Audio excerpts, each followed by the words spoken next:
Hay una pregunta que las mujeres que han atravesado la individuación casi nunca se atreven a hacer en voz alta. No porque no la sientan, sino porque sienten que no deberían sentirla. La pregunta es esta: si ya me bastó a mí misma, ¿por qué sigo queriendo el amor?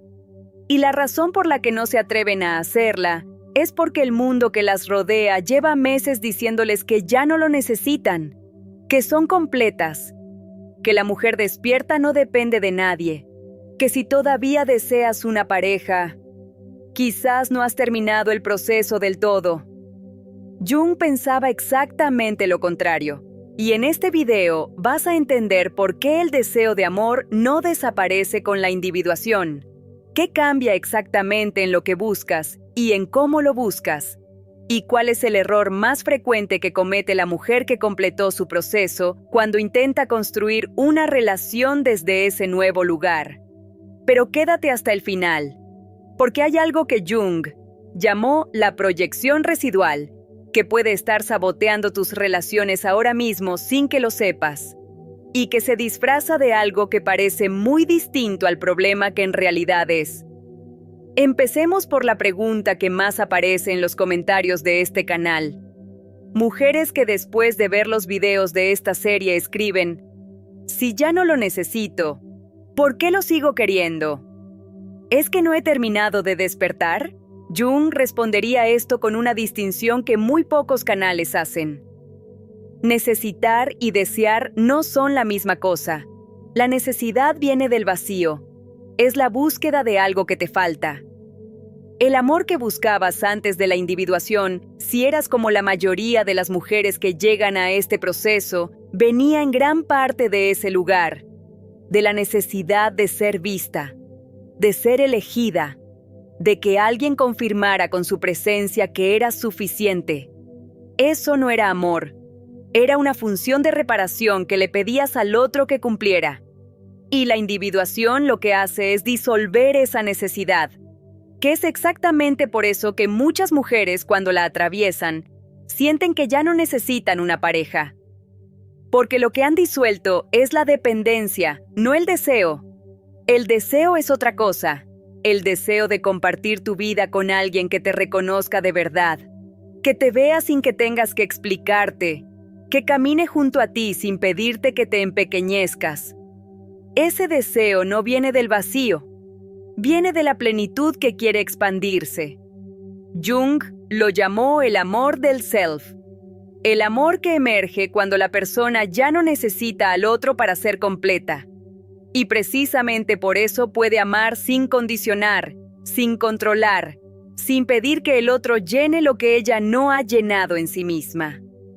Ese amor no desaparece con la individuación. Se vuelve posible por primera vez. Antes de seguir necesito hacerte una pregunta. Y te pido que la respondas con honestidad, no con la versión de ti que ya completó el proceso. ¿Hay alguien en tu vida ahora mismo, o en tu recuerdo reciente, a quien le hayas pedido que te confirmara algo sobre ti misma? No me refiero a una petición explícita. Me refiero a la conversación donde esperabas que dijera algo específico, y cuando no lo dijo algo en ti, se cerró. Al gesto que leíste como señal de que no eras suficiente. A la ausencia que interpretaste como rechazo cuando quizás solo era distancia. Esa lectura automática, Jung la llamaba proyección. Y la proyección no desaparece completamente con la individuación. Se vuelve más sutil, más difícil de detectar, precisamente porque la mujer que ya atravesó el proceso cree que ya no proyecta. Eso es lo que vamos a ver hoy, y es el mapa más honesto que existe para saber en qué punto real del proceso estás cuando se trata del amor. Jung observó algo muy específico sobre las mujeres que llegaban a la individuación y luego intentaban construir una relación desde ese lugar.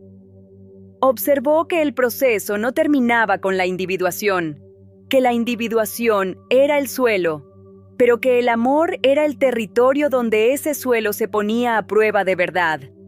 Porque es fácil ser íntegra cuando estás sola, cuando no hay nadie que active tus heridas más antiguas, cuando no hay nadie cuya aprobación puedas desear, cuando no hay nadie cuya ausencia puedas interpretar como abandono.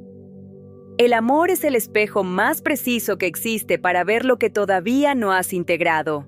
Y Jung lo documentó con una precisión que todavía hoy resulta incómoda de leer, porque lo que observó era esto.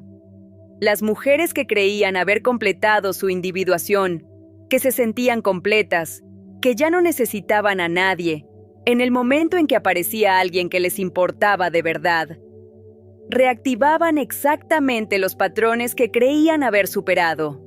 No todos.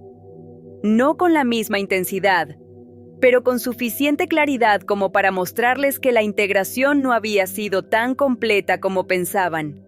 Eso no era un fracaso, era información. Y la mujer que sabía leerla como información, en lugar de como evidencia de que algo estaba mal en ella, era la que avanzaba. La que no sabía leerla así, era la que se alejaba de las relaciones para no tener que enfrentar lo que el espejo le mostraba. ¿Reconoces en ti ese movimiento? ¿El de alejarte antes de que el otro pueda mostrarte algo que todavía duele? No es un reproche, es el mapa. Voy a hacer una pausa porque hemos cubierto mucho terreno y quiero que lo que viene ahora llegue con el peso que merece. Lo que hemos visto hasta aquí es esto. El deseo de amor no es una señal de que no has completado tu proceso. Es la prueba de que tu proceso llegó a un nivel donde el amor ya puede ser otra cosa. La diferencia entre necesitar y desear no es semántica. Es la diferencia entre buscar al otro para llenarte y querer al otro desde la plenitud que ya tienes. Y que la individuación no termina con la soledad integrada. Termina, o más bien continúa, en el espejo que el amor pone delante de lo que todavía queda por integrar. Ahora viene la parte que más me importa que escuches. Jung identificó algo que llamó la proyección residual. Y creo que es el concepto más importante para cualquier mujer que haya atravesado la individuación y esté intentando construir o mantener una relación. La proyección es el mecanismo por el que atribuimos al otro algo que en realidad está en nosotras. Antes de la individuación, la proyección es masiva. Vemos en el otro a nuestro salvador, a nuestro perseguidor, a la persona que puede darnos lo que no tenemos. El proceso de individuación disuelve gran parte de eso. Pero Jung observó que nunca se disuelve del todo, que siempre queda un residuo.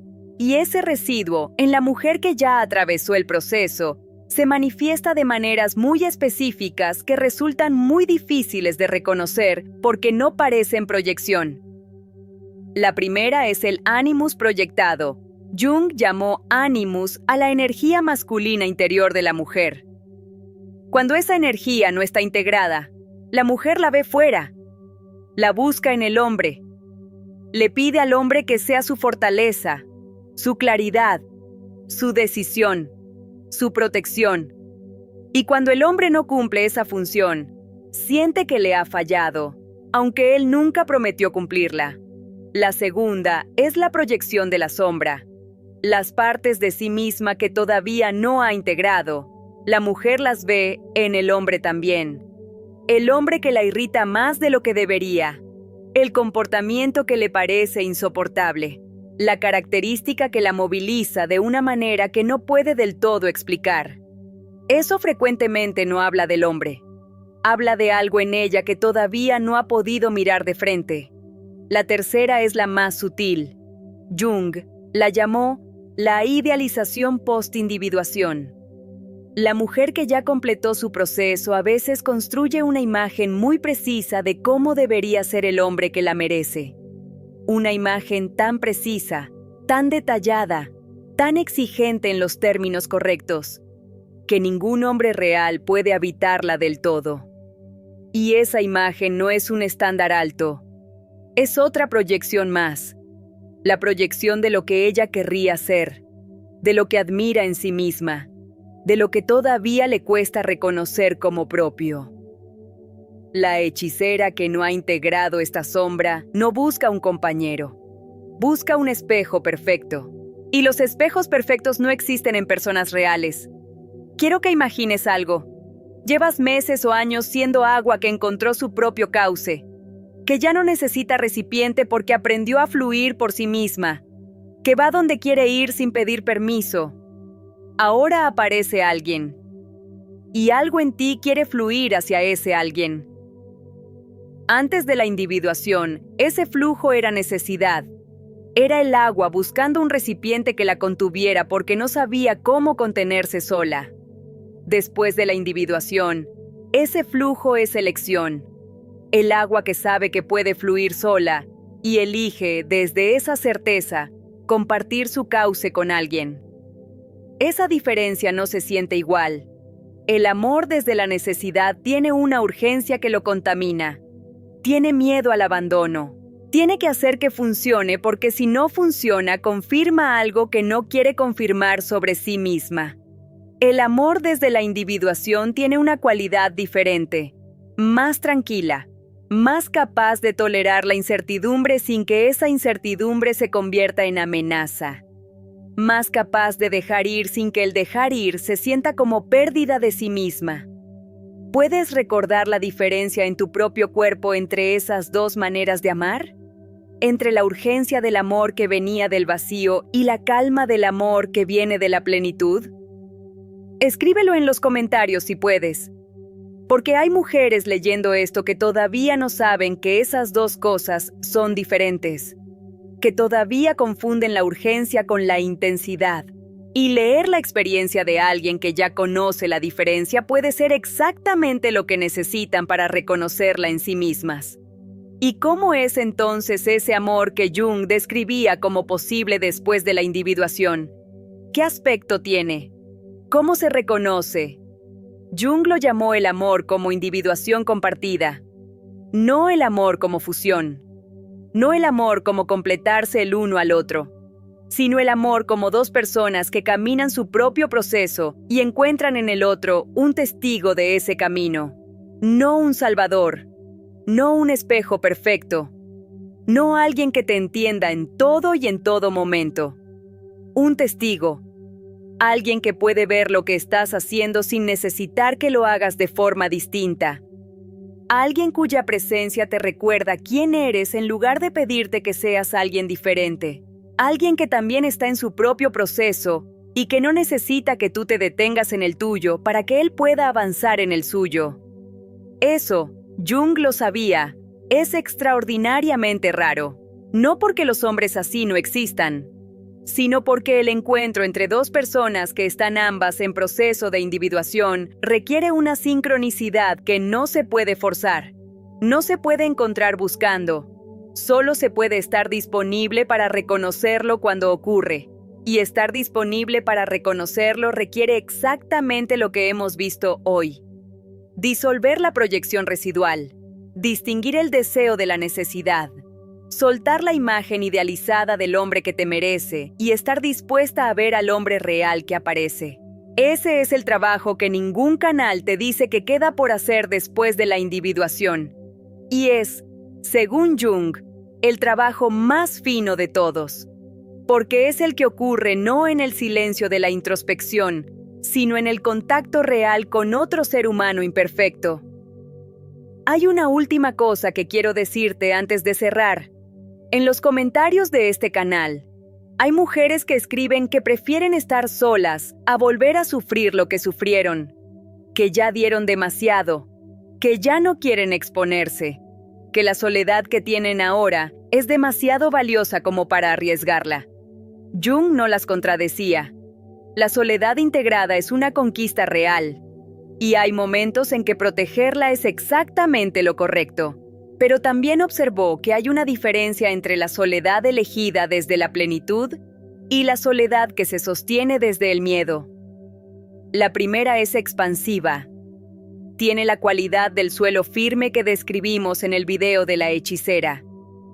La segunda tiene la cualidad de la contracción, del cerrar antes de que el otro pueda llegar a ver algo que todavía duele. La pregunta más honesta que puedes hacerte no es si quieres el amor. Esa ya la sabes responder. La pregunta es, ¿Desde dónde estás eligiendo la soledad que tienes ahora mismo? ¿Desde la plenitud o desde la protección? No hay respuesta incorrecta, pero hay una respuesta más honesta que la otra. Y solo tú la sabes. Si este video te generó algo que necesitas pensar, escríbelo en los comentarios. No para mí, para ti, porque poner en palabras lo que está ocurriendo en la psique es, según Jung, el primer acto de integración. Y si conoces a una mujer que está en este momento exacto, que ya atravesó su proceso y ahora no sabe qué hacer con el deseo de amor que no desapareció, mándale este video, no como consejo, como compañía. En el próximo video vamos a entrar en el mapa completo de la segunda mitad de la vida según Jung. Lo que observó sobre lo que ocurre cuando una mujer llega a los 50, los 60, con toda esta integración hecha. Lo que encontró no fue declive. Fue algo que ninguna cultura occidental te enseñó.